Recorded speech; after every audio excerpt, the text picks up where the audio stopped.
நற்செய்தி வாசகம். தூய லூக்கா எழுதிய நற்செய்தியிலிருந்து வாசகம். 24ஆம் அதிகாரம் 13 முதல் 35 வரை உள்ள இறைவார்த்தைகள்.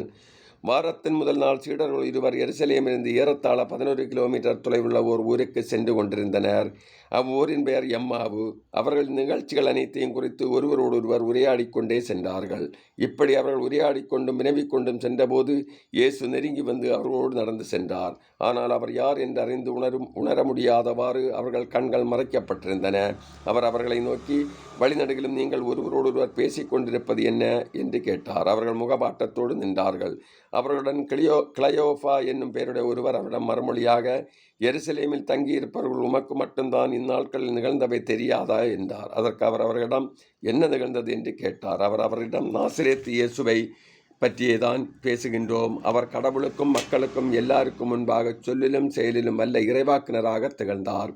அவர் இஸ்ரேலை மீட்கப் போகிறார் என்று நாங்கள் எதிர்பார்த்திருந்தோம். ஆனால் தலைமை குருக்களும் ஆட்சியாளர்களும் அவருக்கு மரண தண்டனை விதித்து சிலுவையிலே அறைந்தார்கள். இவையெல்லாம் நிகழ்ந்து இன்றோடு 3 நாட்கள் ஆகின்றன. ஆனால் இன்று எங்களை சார்ந்த பெண்களும் சிலர் எங்களை மலைப்புக்குள்ளாக்கினர். அவர்கள் விடியற்காலையில் கல்லறைக்கு சென்றார்கள். அவருடைய உடலை காணாது திரும்பி வந்து வானதூதர்களை கண்டதாகவும் இயேசு உயிரோடு இருக்கிறார் என்று அவர்கள் கூறியதாகவும் சொன்னார்கள்.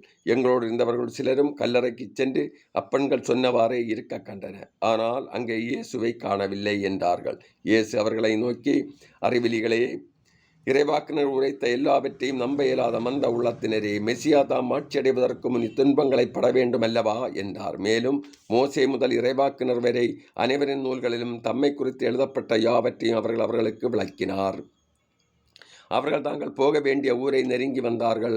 அவரோ அதற்கு அப்பால் போகிறவர் போல் காட்டிக்கொண்டார். அவர் அவரிடம், எங்களோடு தங்கும், ஏனெனில் மாலை நேரமாயிற்று, பொழுதும் போயிற்று என்று கூறி கட்டாயப்படுத்தி அவரை இணங்க வைத்தார்கள். அவர் அங்கு தங்குமாறு அவரோடு சென்றார். அவரோடு அவர் பந்தியில் அமர்ந்திருந்த போது அப்பத்தை எடுத்து கடவுளை போற்றி பிட்டு அவர்களுக்கு கொடுத்தார். அப்போது அவர்கள் கண்கள் திறந்தன. அவர்களும் அவரை அடையாளம் கண்டு கொண்டார்கள். உடனே அவர் அவரிடமிருந்து மறைந்து போனார். இது கிறிஸ்து வழங்கும் நற்செய்தி. கிறிஸ்துவே உமக்கு புகழ்.